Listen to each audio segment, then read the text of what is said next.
जगत गुरु हे संसार ताप हरणे करुणा में सब दुख हरो। हे शरण जोग दयाल है नानाथ मया करो।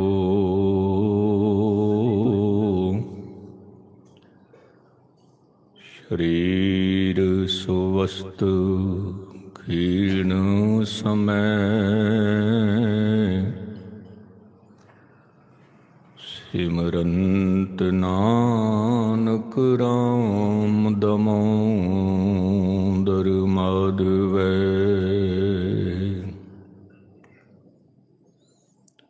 गुरु रूप गुरु प्यारी सत्संगत जी, गुरु फतेह प्रवान करो। वाहिगुरु जी का खालसा, वाहिगुरु जी की फतेह। आप जी ने आशा की बार के इलाही बोल श्रवण किए। भाई साहब भाई मनी सिंह जी हते आप जी दे जत्थे पासों आशा की बार एक वो वाणी है जो रोज ही गाई जाती है, और जितने भी धार्मिक स्थान हैं गुरु नानक साहिब के, आशा की वार का पाठ जरूर होता है। ये शुरुआत कब से हुई तो इतिहास लिखता है कि करतारपुर साहिब आपने 18 साल व्यतीत किए। वहाँ रोज ही आशा की वार का कीर्तन और शाम के समय सोदर का पाठ। पर उस समय जो आशा की वार का कीर्तन होता था, उसमें केवल और केवल गुरु नानक साहिब के ही बोल होते थे, पौड़ी के रूप में। और गुरु नानक साहिब के ही श्लोक होते थे। और आज के समय जो कीर्तन आशा की वार का होता है, उसमें गुरु अंगद देव साहिब के भी बोल हैं। ये फिर बाद में जोड़े गए। मनुष्य का सामाजिक जीवन कैसा हो, आशा की वार में दर्ज है। मनुष्य का राजनीतिक जीवन कैसा हो, आर्थिक जीवन कैसा हो, धार्मिक जीवन कैसा हो, आशा की वार में मौजूद है। इसलिए रोज ही हम ये कीर्तन पाठ सुनते हैं कि किसी न किसी ढंग से हम उस प्रभु के साथ जुड़ जाएं। थोड़ा सा इसको समझना, क्योंकि मैं 2 दिन पहले भी विचार कर रहा था कि जुड़ने का भाव ये है कि कोई टूट गया है तभी उसको हम बाद में जोड़ते हैं। यदि कोई टूटा ही नहीं है तो जोड़ेंगे क्या। जब कोई बिछड़ा ही नहीं है तो मिलन क्या होगा। जब कोई खोया ही नहीं है तो पाना क्या होगा। तो हम तब कहते हैं मैंने पा लिया, क्योंकि हमने खो दिया था पहले। हम कहते हैं कि हम जुड़ गए क्योंकि पहले हम टूट गए थे। अब मैं छोटा सा उदाहरण आपके सामने रखूं। समुद्र के अंदर जो मछली है, वो मछली समुद्र में कलोल करती है। उसका जन्म भी समुद्र में हुआ, उसका मरण भी समुद्र में, उसका खाना पीना समुद्र के अंदर ही है, और उनका परिवार, उनका वंश बढ़ता है, वो भी समुद्र के अंदर। अब यदि वो मछली पूछ ले कि मैं समुद्र से तो टूटी हुई हूं, तो हम कहेंगे कैसे टूटी हुई है? क्योंकि हर में तन है, तन में हर है। हकीकत है, सर्व निरंतर सोई रे, कहो कबीर राम नाम ना छोड़ूं, सहजे होए सो होई रे। तो मछली समुद्र से अलग नहीं हुई है, मछली समुद्र से टूटी नहीं है, मछली समुद्र से बिछड़ी भी नहीं है, समुद्र में ही है। लेकिन केवल और केवल उसके पास अज्ञानता है, जो वो पूछती है कि समुद्र कहाँ है। अज्ञानता। तो उसी तरह पूरी मखलूक, पूरा जगत, पूरा संसार परमात्मा के अंदर ही है, बाहर नहीं है। क्योंकि परमात्मा की तो कोई सीमा नहीं है, समुद्र की तो फिर भी सीमा है, किनारा है, परमात्मा का कोई किनारा नहीं।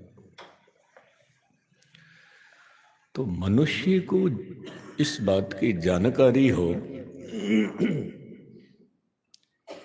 कि तुम प्रभु से अलग नहीं है, तुम प्रभु के अंदर ही है, इस बात का उसको ज्ञान हो जाए, तो समय समय पर रहबर पुरुष आते रहे, समय समय पर, और मनुष्य को जानकारी देते रहे कि सब कुछ घर में, बाहर नहीं। अब जो सब कुछ हमारे घर में है, उसकी हम खोज कैसे करें? जो घर में है, शरीर में है, उसकी खोज हम कैसे करें? तो जितने जितने रहबर पुरुष आते गए, उन्होंने अपनी अपनी जुगती बताई। किसी ने कहा स्नान करते रहो, समझ आ जाएगी, तीर्थों पर स्नान करते रहो। और किसी ने कहा कि घर में दिया जला के रखो, धीरे धीरे करके आपके विकार, आपके विचार आग में सड़ जाएंगे, समझ आ जाए। लेकिन गुरु नानक साहिब महाराज जब इस रूहे जमीन पर आए, आपकी जो गहरी सोच, गहरे विचार, वो ये थे कि जैसे हम भोजन करते हैं और वो भोजन शरीर को तवानाई देता है, ताकत देता है, इसीलिए यदि हम प्रभु के बोल सुने तो सुन सुन के रोज शब्दों की चोट लगेगी, तो मन के जो द्वार हैं वो खुल जाएंगे। तो आपने हमारी झोली में एक शब्द डाला कि ये जो शब्द है, ये विषय है सुनने का, रोज सुनो। तो ये जो शब्द के बोल हैं, बाणी गुरु, गुरु है बाणी, विच बाणी अमृत सारे। हुआ आप वो दिन मना रहे हो, तो कुछ इतिहास और कुछ संदेश आपके सामने रखूं मैं। धनगुरु गोविंद सिंह महाराज के हाथ में जो तलवार थी, ये तलवार बेशक धनगुरु गोविंद सिंह महाराज के हाथ में है, लेकिन इसकी फौलाद जो है वो गुरु नानक साहब महाराज ने बांधी। धनगुरु गोविंद सिंह महाराज के वक्त जो एक फल लगा, इसको हम कहते हैं खालसा पंथ, इसका बीज गुरु नानक ने बीजा था। धनगुरु अर्जन देव साहब ने जो ये महान कार्य किया, आद बीज को जो तरतीब दी है शब्दों की, इसका बीज भी गुरु नानक ने बीजा। कैसे बीजा? कि भाई साहब, भाई मर्दाना जी कहते थे, महाराज मुझे एक बात समझ में नहीं आती, यदि किसी मनुष्य ने हमारा सत्कार किया तो उसको भी आप जी ने संदेश दिया गा गा के, और किसी ने हमारा अपमान किया उसको भी संदेश दिया गा गा के, गा गा। तो क्या इतनी ताकत है शब्द में? हम पत्थरों से भी जवाब दे सकते हैं, क्योंकि कईयों ने पत्थर भी मारे, हम भी पत्थर मार सकते हैं, पर आपने शब्द से चोट की है। तो गुरु नानक साहब महाराज कहने लगे, भाई साहब जी, ये जो शब्द हैं ये मेरे नहीं हैं, ये जो बोल हैं ये मेरे नहीं हैं। तो फिर किनके बोल हैं? साहब कहते हैं, जैसी में आवे कसम की बाणी, तैसड़ा करी ज्ञान वे लालो। और ये बोल ऐसे बोल हैं जो मनुष्य को सीधी चोट मारते हैं, ये बोल ऐसे। तो गुरु नानक साहब महाराज को ये जो बोल आते थे, आप जी लिख लेते थे। आपके पास एक किताब थी और बाकायदा भाई गुरदास ने भी इसका जिक्र किया। जब आप जी मक्के जा रहे थे तो किताब आपके पास थी।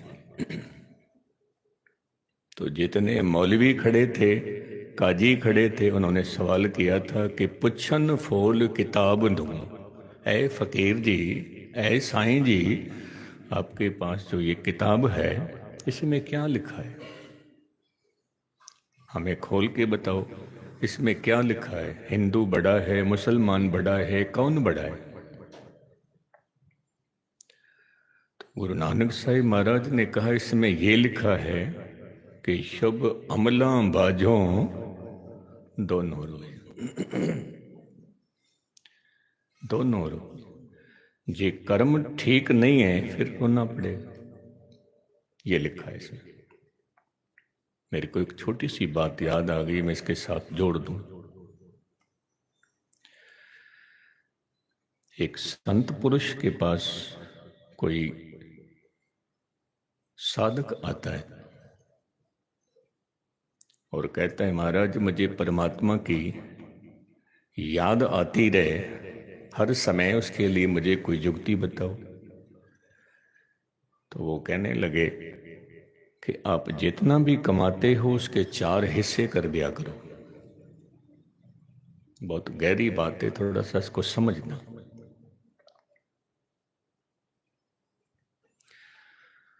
जो 4 हिस्से हैं उसमें एक हिस्सा आप खुद खाओ,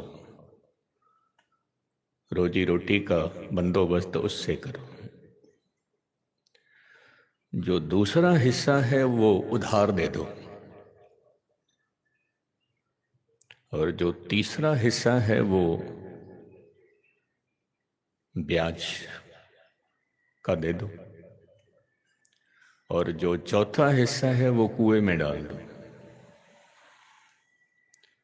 वो कहता, महाराज बात मुझे समझ में नहीं आई, मैं 4 हिस्से कर दूं, ये बात तो समझ में आई कि एक हिस्सा मैं रोजी रोटी के लिए रख लूं, लेकिन दूसरा हिस्सा मैं उधार किसको दूं, क्योंकि कोई लौटाता नहीं वापस। फिर तीसरा हिस्सा मैं ब्याज का किसको दूं, मैंने किसी से उधार लिया ही नहीं। फिर चौथा हिस्सा मैं कुएं में फेंक दूं, इसका क्या मतलब हुआ? तो वो संत जी कहने लगे कि जितना भी आपने कमाया है, जितना भी आप जी कमाते हो, एक हिस्सा जो है वो आपने रोजी रोटी के लिए रखना है, रोजी रोटी। जो मैंने कहा कि दूसरा हिस्सा जो है वो उधार दे देना, इसका मकसद ये नहीं है कि किसी को उधार देना। उधार का मकसद ये है कि वो दूसरा हिस्सा जो है वो बच्चों की पढ़ाई के ऊपर लगाना। समझ लो ये आप जी उधार दे रहे हो,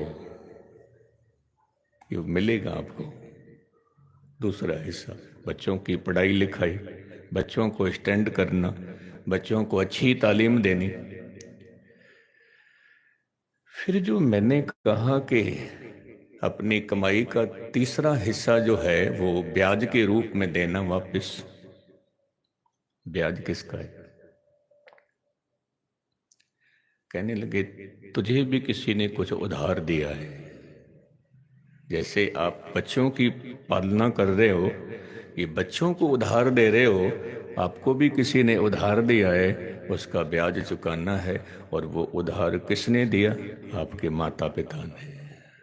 वो तो चुकाना पड़ेगा, चुकाना पड़ेगा। जैसे आप अपने बच्चों को उधार दे रहे हो, आपके बुजुर्गों ने भी आपको उधार दिया है, अब उनका भी ब्याज देना है, उनकी भी सेवा करनी। वो तो देना ही देना है, क्योंकि उन्होंने जन्म दिया है, हमें स्टैंड किया है, हमें तो देना ही देना है।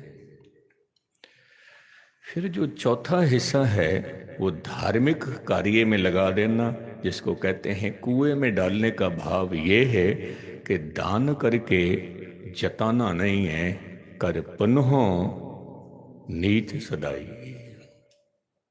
दान करके जताना नहीं है ये मैंने दान किया है। गरीब की सेवा करके ऐलान मत कर देना कि ये तो मैंने किया है। इसलिए कहा है कि नेकी कर कुएं में डाल, कि मुड़ के देखना भी नहीं कि मैंने नेकी की है, मैंने पुण्य किया है, कभी मत देखना। तो गुरु नानक साहिब महाराज के पास जो इलाही बोल आते थे वो अपने पास रखते थे, लिखते थे। डॉक्टर नारंग हुआ, उसने एक बात लिखी कि जब कोई समाज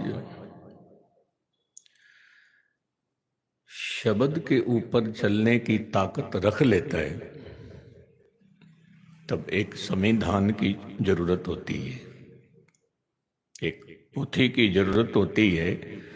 और जब तक समाज शब्द के अकॉर्डिंग नहीं चल पा रहा है तब तक जनरली राज होता है, व्यक्ति राज होता है, व्यक्ति गुरु होता है।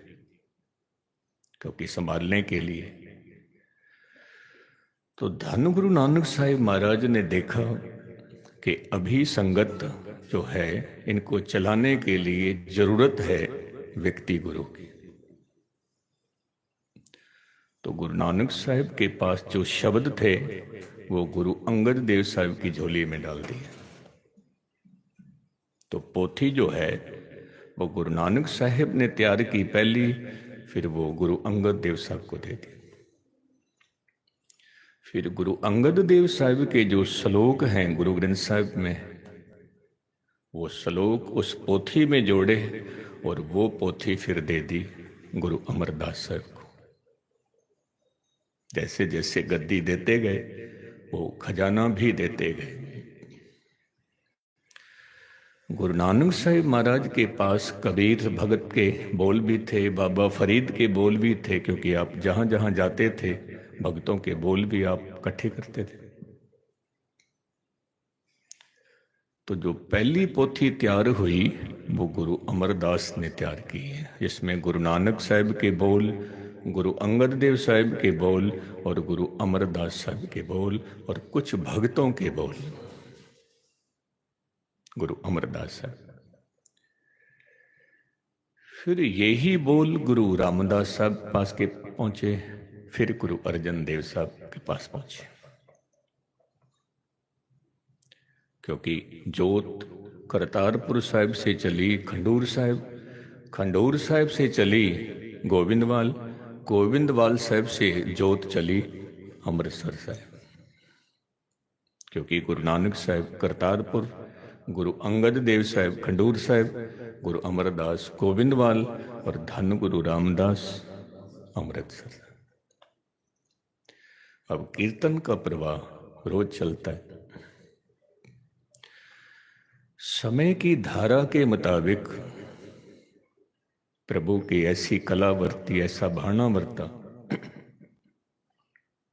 जो कि ये जो 3 दिन हैं, 24 तारीख आदि ग्रंथ का पहला प्रकाश, 25 तारीख धन गुरु अर्जन देव साहब का गुरता गद्दी और 26 तारीख धन गुरु रामदास साहब का ज्योति ज्योत समान। और ये तीनों दिन जो है मैं विचार आपके सामने रखूंगा, इतिहास, उपदेश, संदेश। तो धन गुरु अर्जन देव साहब को जब गद्दी मिली है, विचार मैं कल करूंगा, और उस समय एक अजीब सी खेल हुई, अजीब खेल। वो खेल ये थी कि दरबार साहिब में जब कीर्तन होता था, आशा की वार का कीर्तन, जब आदि भीड़ तैयार नहीं हुई थी अभी, तो रागी सिंह जब शब्द पढ़ते थे तो गुरबाणी के बोल तो पढ़ते थे, कुछ ऐसी धारणाएं भी लगाते थे जो गुरु के बोल नहीं थे, जिसको बाणी में कहा है कि सतगुरु बिना और कच्ची है बाणी। कहंदे कच्चे सुनदे कच्चे, कच्ची आंख वखा। मुझे कल किसी गुरमुख प्रेमी का एक संदेश आया, मैं नाम नहीं लूंगा, गुस्ताखी माफ। कहने लगे, ज्ञानी जी पहले तो गुरु ग्रंथ साहब के साथ हमें जोड़ते रहे, फिर गुरु ग्रंथ साहब के बाद में जैसे जैसे उनकी प्रतिष्ठा बढ़ती गई, फिर कच्ची बाणी भी बीच में जोड़ते गए, और अब तो कहते हैं कि मैं ही हूं जो हूं। उसने इशारे से मुझे कहा कि अब तो कहता है कि मैं ही हूं जो हूं। गुरु ग्रंथ साहब से टूट गए। मैंने उसको कहा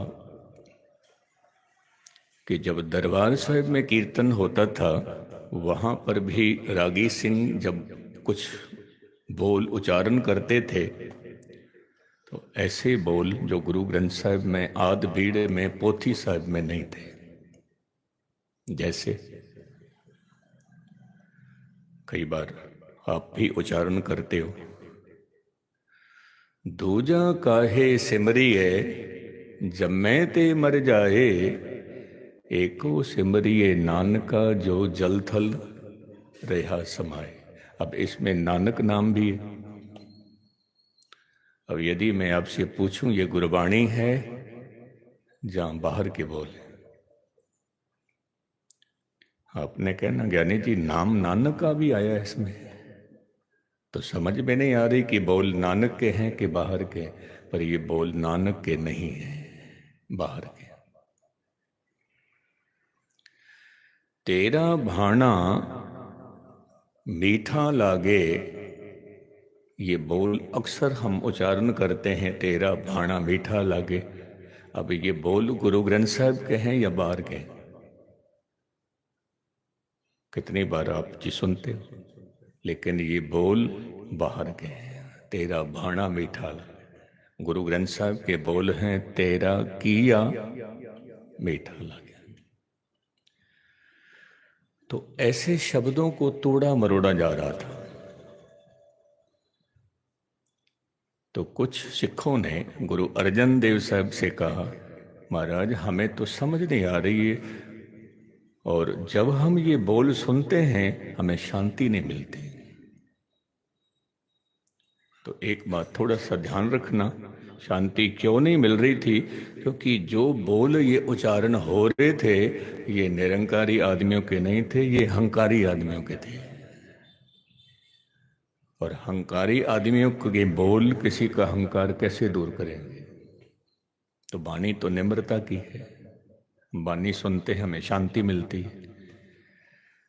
तो धन गुरु अर्जन देव साहब महाराज समझ गए कि ये कुछ शरारती लोग हैं और परिवार में से ही हैं, जिसमें मूल हिस्सा था जो मेहरबान का और आपके पिता पृथ्वीचंद, जो गुरु अर्जन देव साहब का बड़ा भाई था। क्योंकि उसने एक बहुत बड़ी शरारत ये की कि धन गुरु रामदास साहब ने सरोवर तैयार किया तो पृथ्वीचंद ने भी अलग से सरोवर तैयार कर दिया। जी गुरु अर्जन देव साहब ने दरबार साहिब तैयार किया तो पृथ्वीचंद ने भी अलग से ऐसा ही स्थान बना दिया। जी दरबार साहिब में दुख भंजनी बेरी है तो उसने भी ऐसा ही रुख लगा दिया। और गुरु साहिब के पास जो ये बोल थे, जो पोथियां थी, ऐसी ही पोथियां उसके बच्चे ने, मेहरबान ने लिखनियां शुरू कर दी, जिसमें उनके भी बोल थे, जिन बोलों को गुरु अर्जन देव पातशाह जी ने नकार दिया था। अब यदि एक दरबार साहिब के तल पे दूसरा दरबार साहिब तैयार हो जाए तो ठीक नहीं होता। एक रामदास साहब का जो पावन सरोवर है, ये उसके बराबर कोई दूसरा सरोवर भी तैयार करके के कि ये भी पूजनीक है, बात नहीं बनती। तो धन गुरु अर्जन देव साहब ने कहा कि फिर ऐसी पोथी तैयार करते हैं जिसमें कोई मिलगोबा ना हो, जिसमें केवल और केवल गुरु साहब के बोल हैं, भक्तों के बोल हों, महापुरुषों के बोल हों। तो आप जी ने भाई साहब भाई गुरदास जी को लिखारी बनाया। बाबा बुढ़ा जी जिनकी सेवा बीड़ में होती थी, बीड़ का भाव जो अकबर बादशाह ने जमीन दी थी उनकी संभाल बाबा जी करते थे, तो उनको भीड़ कहा जाता था। बाबा बुढ़ा जी को आप जी ने बुला लिया दरबार साहिब। गुजरात मांगट गांव का रहने वाला भाई बन्नो, आपने उसको भी बुला लिया। भाई बन्नो से कहा आपने सेवा करनी है संगत की। बाबा बुढ़ा जी से कहा आपने संभाल करनी है। भाई गुरदास जी से कहा आप जी ने बहुत बड़ा कार्य करना है, और वो कार्य आरंभ किया हाथ बीड़ लिखने का। रामसर कंडे सरोवर के किनारे आप जी बैठ जाते थे और बोल लिखाते थे। और आप जी ने ये भी हुक्मनामा जारी किया, यदि किसी संत के पास, किसी भगत के पास कुछ बोल हों रहबरों के, अवतारी पुरुषों के, आप जी वो भी लेके आओ, वो भी लेके। क्योंकि ये एक ऐसा ग्रंथ तैयार किया जा रहा है कि जिसमें जात पात को दूर रखा गया है, जिसमें मानस की जात सबे है, एक है पहचान वो, हिंदू तुर्क को रफजी इमाम साफी। इसमें बोल दर्ज किए जाएंगे मानवता का प्रतीक। क्योंकि जेकर मैं ऐसे अर्ज करूं, कुरान मजीद में मोहम्मद साहिब के ही बोल हैं, अंजील में केवल और केवल हजरत मूसा और हजरत ईसा के बोल हैं, जिसको बाइबल और अंजील कहते हैं, न्यू टेस्टामेंट, ओल्ड टेस्टामेंट। जो ओल्ड टेस्टामेंट है उसमें हजरत मूसा के बोल हैं, जो न्यू टेस्टामेंट है उसमें हजरत ईसा के बोल हैं, पर दोनों इकट्ठी ही हैं। गीता के अंदर श्री कृष्ण जी महाराज का संदेश है, उपदेश है। रामचरितमानस में रामचंद्र की गाथा है। लेकिन रूहे जमीन पर एक ही ऐसा ग्रंथ है जिसमें गुरु पीरों के साथ साथ भक्तों के भी बोल हैं, जो अलग अलग जाति के हैं, अलग अलग धर्म के हैं, उनके बोल धन गुरु ग्रंथ साहब में मौजूद है। एक पिता एकस के हमवार।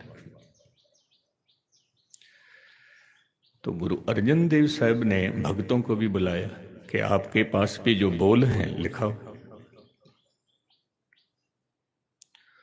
तो सबसे पहले बुलाया कान्हा जी को, वो भी भगत है, आप बोलो कुछ। तो कान्हा क्या कहता है? कहता है कि जो मैंने जो बोल लिखे हैं वो ये हैं कि मैं ओही जाको नारद सारद सेवे, मैं ओही। ध्यान से सुनना, शुरुआत कहाँ से की? मैं ओही। धन गुरु अर्जन देव साहब महाराज कहने लगे, बस तो यहीं चुप हो जा, यहीं चुप हो जा। क्योंकि आद बीड़ में ग्रंथ में जो बोल हमने दर्ज करने हैं वो मैं से शुरू नहीं होने चाहिए, वो तू से शुरू होने चाहिए। वो अहंकार से शुरू नहीं होने चाहिए, वो निरंकार से शुरू होने चाहिए। क्यों? क्योंकि जो बोल अहंकारी बोल होंगे वो हमारा अहंकार कैसे दूर करेंगे। जो बोल ही कौड़े होंगे वो हमारी अंदर मिठास कैसे पैदा करेंगे। इस करके मिठ बोलड़ा जी हरे सज्जन स्वामी मोरा। इसीलिए मैं कहता हूं, यदि कोई आपके साथ दुर्व्यवहार करता है आप मत करना। उसने तो अपनी अवस्था खराब की, तू क्यों करता है? हकीकत है, उसके पास जितनी बुद्धि थी उसने कह दी बात, तो कम से कम आप तो उसके तल पर मत आओ। क्योंकि शराबी से बात करनी हो तो आपको उसके तल पर आना पड़ेगा।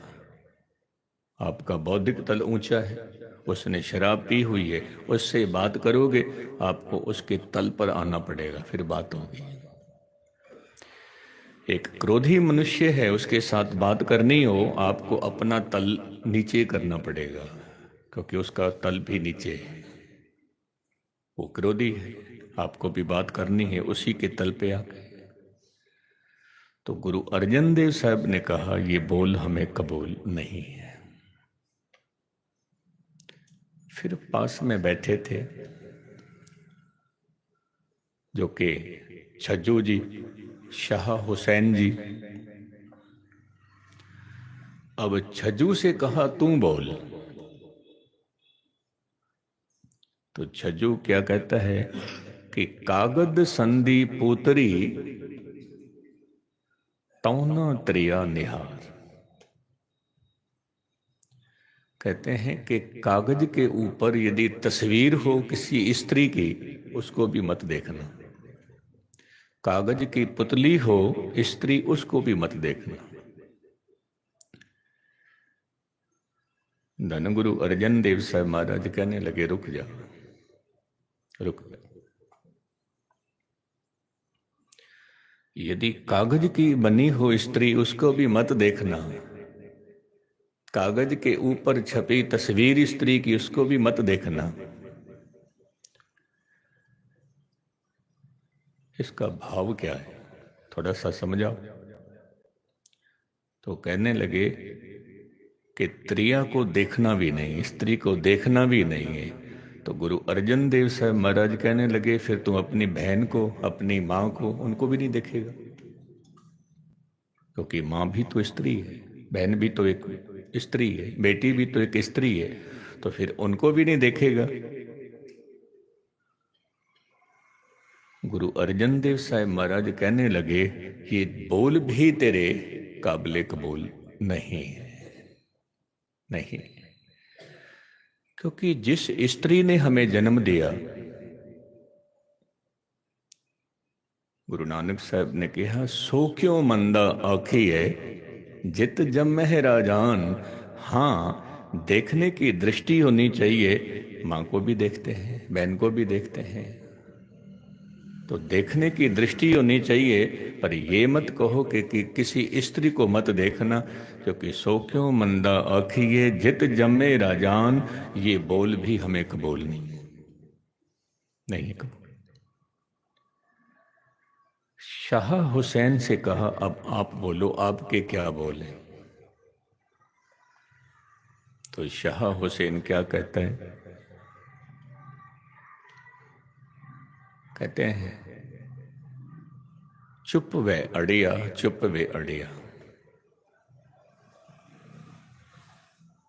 जितना हो सके उतना चुप रहो। गुरु अर्जन देव साहब महाराज जी हंस पड़े, हंसते हुए कहने लगे यहां बोल तो कुछ और कह रहे हैं कि जब लग दुनिया रहिए नानक, किछ सुनिए किछ कहिए, और आप कहते हो कि बोलना ही नहीं है। जब प्रभु ने हमें रसना दी है, हम क्यों ना बोलें? प्रभु ने हमें आंखें दी हैं, हम क्यों ना देखें? प्रभु ने कान दिए हैं, क्यों ना सुने? पर हाँ, जब लग दुनिया रहिए नानक, किछ सुनिए किछ कहिए। अब इस पंक्ति का भाव थोड़ा सा देखना, क्योंकि मुझे एक बात याद आ गई। दो आदमी आपस में झगड़ा कर रहे थे, एक दूसरे को अपशब्द बोल रहे थे, और दोनों ही सत्संगी थे, पाठ भी सुनते थे, कीर्तन भी सुनते थे, पाठ भी करते थे, वाणी भी याद थी, पर झगड़ा कर रहे थे दोनों।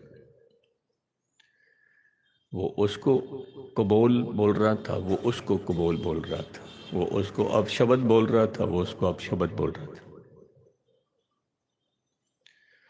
मैंने उनसे पूछा ये इस तरह के बोल आप बोल रहे हो, एक दूसरे के ऊपर लांछन लगा रहे हो, कबूल बोल रहे हो, ये जरा ठीक नहीं है। तो उसने क्या जवाब दिया मुझे? कहने लगे ज्ञानी जी ये तो गुरु ग्रंथ साहब में भी लिखा है, जब लग दुनिया रहिए नानक, किछ सुनिए किछ कहिए। कोई हमें सुना रहा है तो हम सुनने के बाद में हम भी उनको कुछ कहें। मैंने कहा फिर गुरु साहब ने ये नहीं कहा कि तुम कबूल बोलो, गुरु साहब ने ये कहा जब लग दुनिया रहिए नानक, जब तक दुनिया में हो कुछ गुरु की बातें सुना दो, कुछ गुरु की बातें सुन लो। ये बात है, आपने कहाँ फिट कर दी ये बात? तो बाणी पढ़ो समझ समझ के, समझ समझ के। एक आदमी ने तो मुझे बाकायदा ये कह दिया, वो जब शराब पी कर आया तो मैंने कहा तू शराब क्यों पीता है? वो कहता है ज्ञानी जी गुरु ग्रंथ साहब में लिखा तो है। लिखा है? मैंने कहा कहाँ लिखा है? कहने लगे दारू ही एक ऐसी दवाई है जो आदमी के सारे पाप धो देती है। मैंने कहा कहाँ लिखा है गुरु ग्रंथ साहब? कहने लगे दारू पाप कड्डे धोए। सुनना ध्यान से, दारू पाप कड्डे धोए। मैं तो हैरान हो गया। मुझे ये तो पता है कि ये बोल गुरु ग्रंथ साहब के हैं, ये दारू पाप कड्डे धोए, वाणी तो गुरु ग्रंथ साहब की है और इसने उच्चारण भी ठीक किए, लेकिन पंक्ति कुछ अधूरी थी तो बात नहीं बन पा रही थी। फिर मुझे ध्यान आया कि ये वाणी तो आशा की वार की है, रोज गाते हैं, रोज जपते हैं, पर अधूरी पंक्ति थी तो याद नहीं आ रही थी पूरी। तो फिर जब आशा की वार का कीर्तन किया तो उसमें पंक्ति आई, सच सबना होए दारू पाप कड्डे धोए। जो सच है, जो परमात्मा है, जो सिमरन है, जो साधना है, ये सभी के लिए दारू है। दारू कहते हैं दवाई को। ये पाप को धो देती है। लेकिन कहाँ की पंक्ति कहाँ उच्चारण कर रहे हैं, दारू पाप कड्डे धोए, अधूरी पंक्ति। खैर मुख्तसर मैं याद करूं, गुरु अर्जन देव साहब ने कहा कि कुछ बोलना पड़ेगा, पर बोल ऐसे हों इलाही बोल। तो शाह हुसैन को भी कह दिया तेरे बोल भी कबूल नहीं है, कान्हा को भी कह दिया तेरे बोल भी कबूल नहीं है, और छज्जू को भी कह दिया बोल तेरे भी कबूल नहीं है। या तो ऐसे बोल चाहिए जो तू करता तू हुआ, मुझ में रहा न हूं, जब आपा पर का मिट गया, जित देखूं तित तू।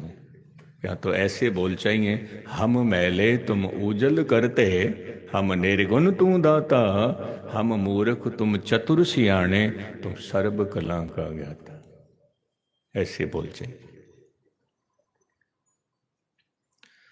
तो गुरु साहब ने ये बोल भाई साहब भाई गुरदास जी से लिखाने शुरू किए तरतीब के अकॉर्डिंग। पहले मूल मंत्र, मंगलाचरण, प्रस्तावना, जपबाणी और सोदर के बोल, सोहिले के बोल, उसके बाद में राग शुरू हुए हैं। तो पहला राग कौन सा है गुरु ग्रंथ साहब के अंदर? पहला राग श्री राग।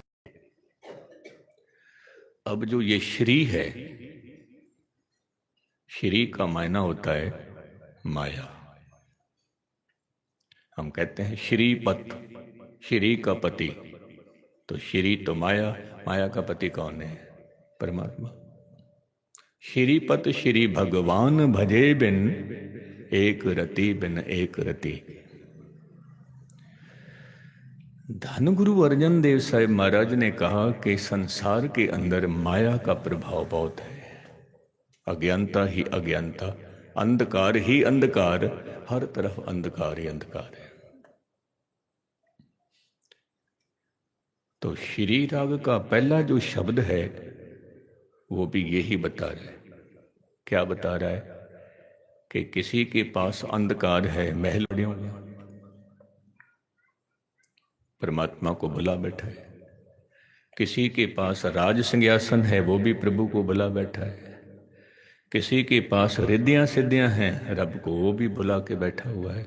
तो शब्द है पहला, मोती ते मंदिर उसरे, रतने ते होए जड़ाओ, कस्तूर कुंगु अगर चंदन, लीप आवे चाओ, मत देख भूला बिसरे, तेरा चित्त ना आवे ना। हर बिन जियो जल बल जाओ, मैं अपना गुरु पूछ देखिया, अवर नहीं था। मैं गुरु को मैंने पूछा, गुरु ने कहा कि इस जगह को छोड़कर कहीं भी फिर विश्राम नहीं है, शांति नहीं। कोई राज सिंहासन पर बैठकर इसको भूल गया, कोई रिद्धियों सिद्धियों के चक्कर में इसको भूल गया, कोई महल माड़ी और दौलत को देखकर इसको भूल गया। तो गुरु साहब ने कहा इंसान अज्ञानता में बैठा है। शुरुआत श्री राग से।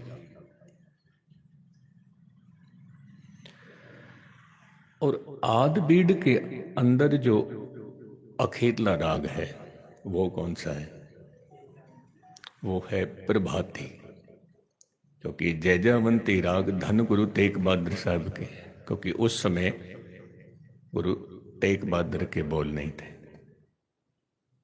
गुरु अर्जन देव साहब के समय तक 5 गुरुओं के बोल थे, 15 भक्तों के बोल महापुरुषों के, 11 भट्टों के बोल।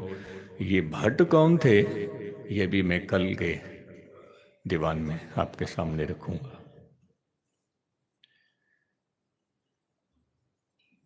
तो पहला राग श्रीनाग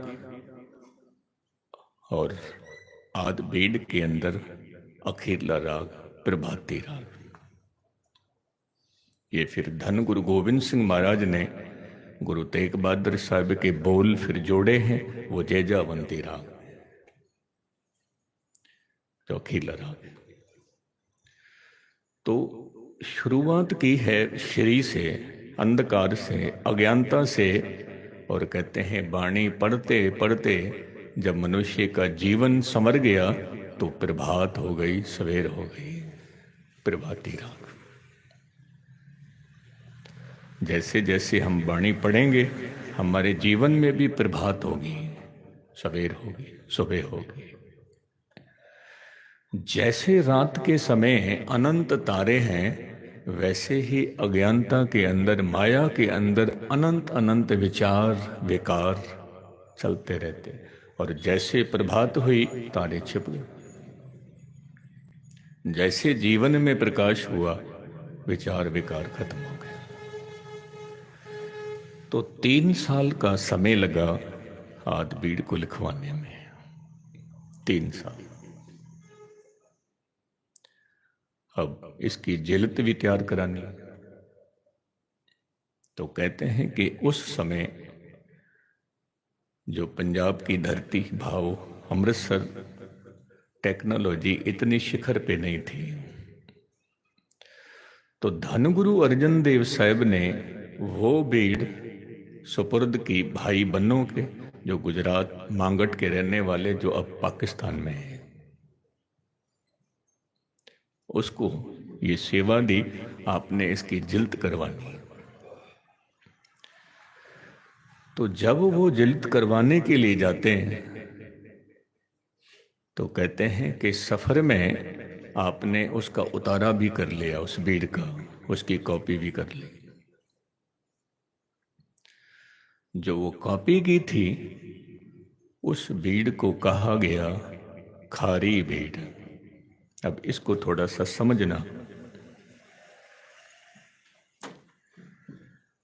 क्योंकि कितने ही लोग उसको कहते हैं कि भाई बन्नों ने बिना परमिशन के उसका उतारा किया, तो गुरु साहब ने कह दिया ये बीड़ खारिज हो गई है, ये खारी बीड़ है। पर ऐसा नहीं कहा गुरु साहब ने।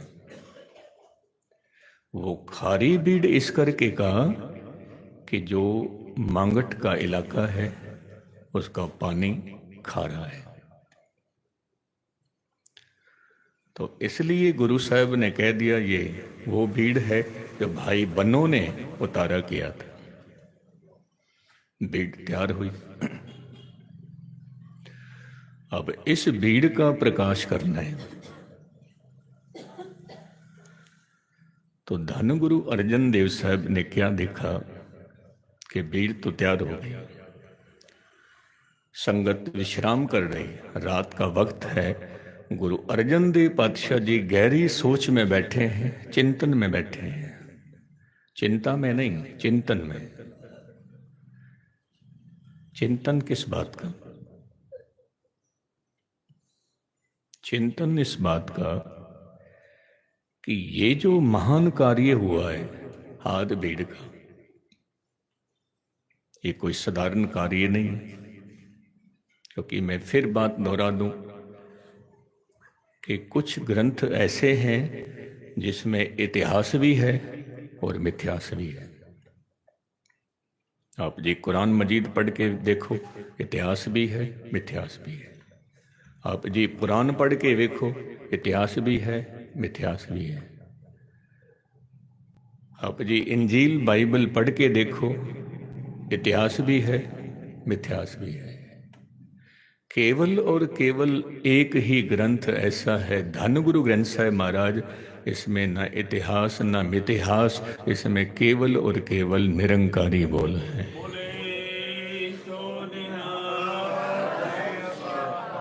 केवल निरंकारी बोल है, ना इतिहास ना मिथिहास। तो जो निरंकारी बोल है, इसको जपते जपते मनुष्य आप भी निरंकारी हो जाते।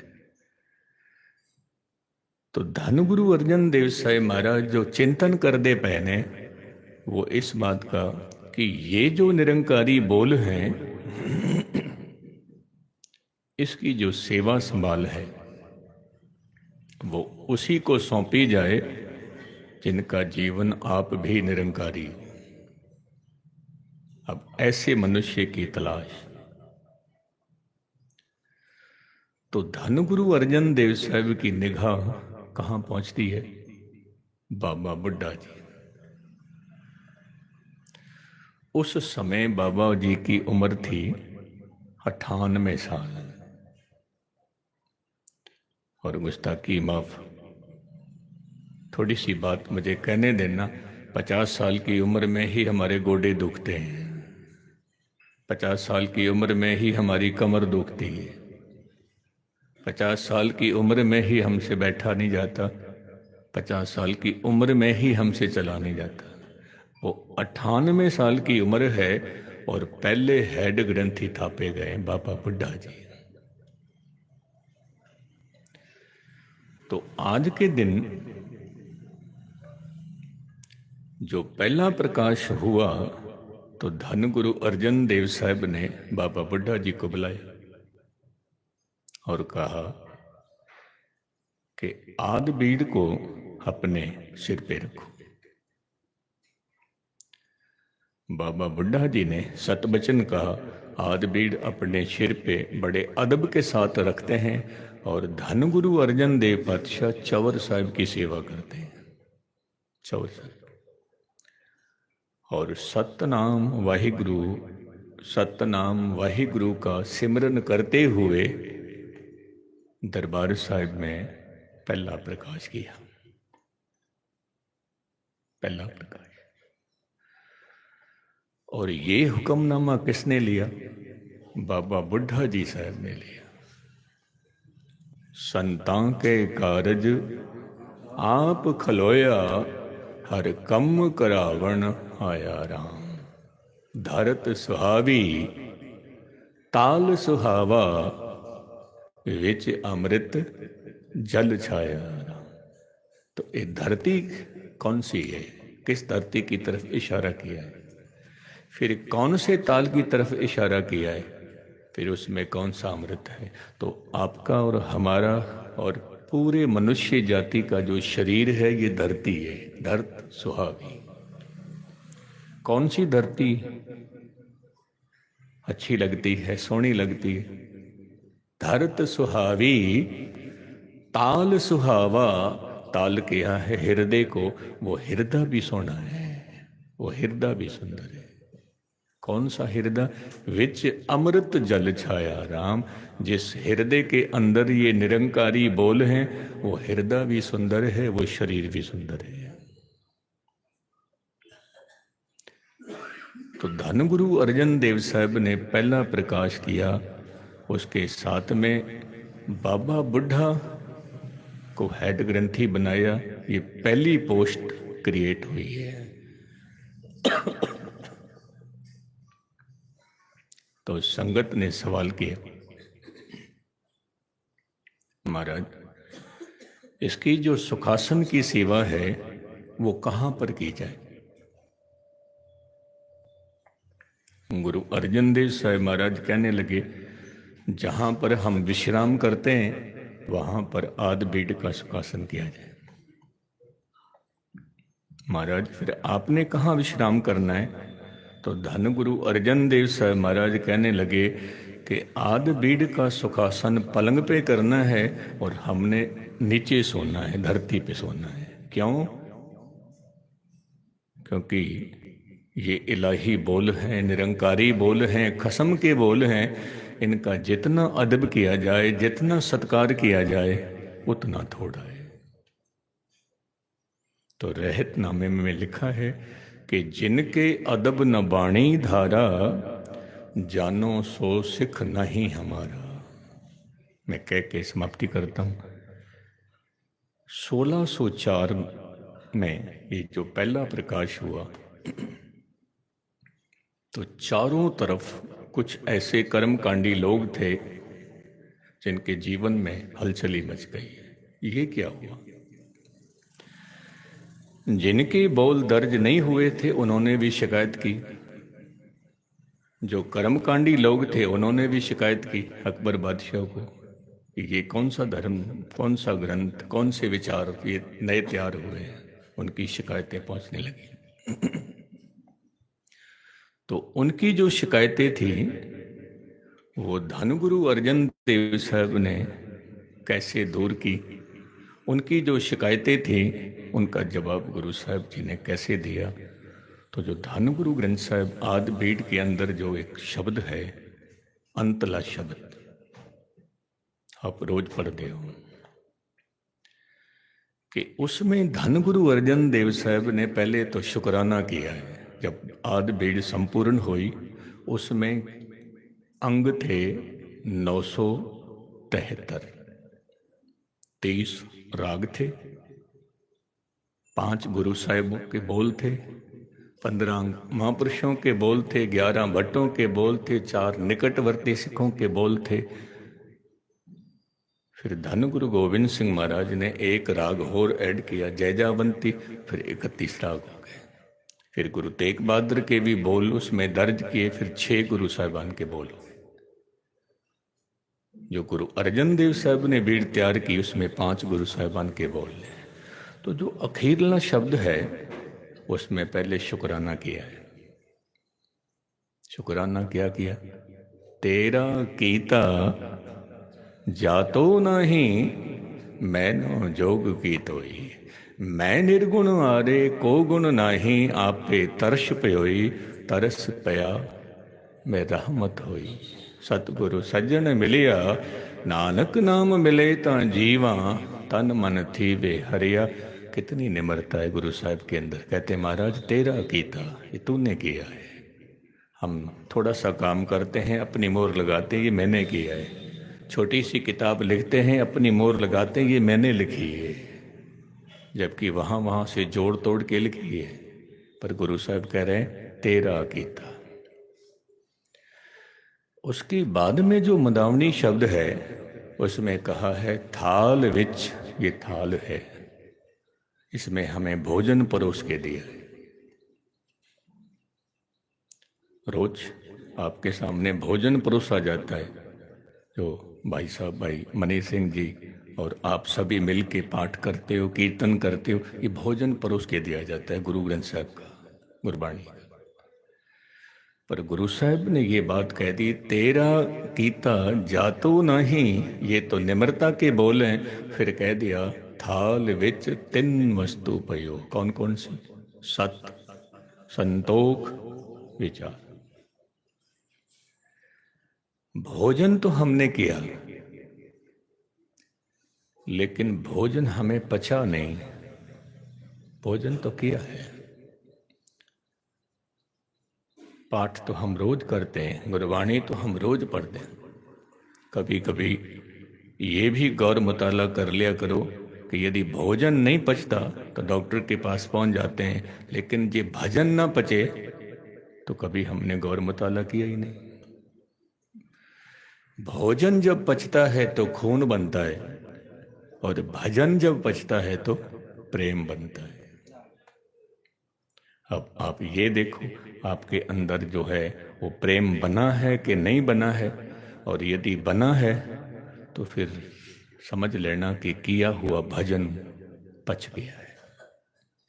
और ये जो प्रेम है, ये प्रेम ही कड़ी है, प्रेम की जेवरी बांधियो तेरो जन। और ये प्रेम ही एक ऐसी बूटी है कि जिसके साथ परमात्मा को अपने वश में कर सकते हो आप। प्रेम ही एक बूटी। तो गुरु साहिब कृपा करन ये जो बोल हैं आपके जीवन में उतर जाएं, गहराई में उतर जाएं। और आज का जो दिन है आपको बहुत बहुत मुबारक, बहुत बहुत बधाइयाँ। और आपने एक मन एक चित्त के ये बोल श्रवण किए हैं। आओ